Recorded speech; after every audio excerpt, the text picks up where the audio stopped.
بكل ما فيها من أشياء جميلة. شكرا جزيلا. شكرا يا هشام. أخيرا أحمد عبد الرؤوف. طبعا الزملاء قالوا حاجات كتير انا كنت عاوز اقولها، بس في حاجه في الخطاب الرئيس كان بيقول ايه؟ انا مش باخد املاءات من الخارج. اوكي، طب هو اللي في الداخل هل هو فاهم هم عاوزين ايه؟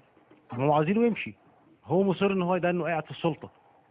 دي نقطه تانية، الحرس الجمهوري هل هو بيحرس شخص ان هو رئيس يعني كشخص ان هو محقق حسني مبارك، ولا بيحرس النظام الجمهوري عموما في البلد؟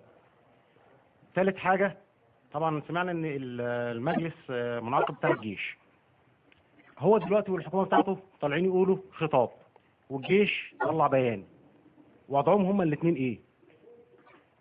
يعني انا مش شايف يعني حاجه يعني ايه، بحس بعناد منهم، يعني ان هو بيعند مع الناس كلها عايزه يمشي. شكرا. دكتور وليد أكيد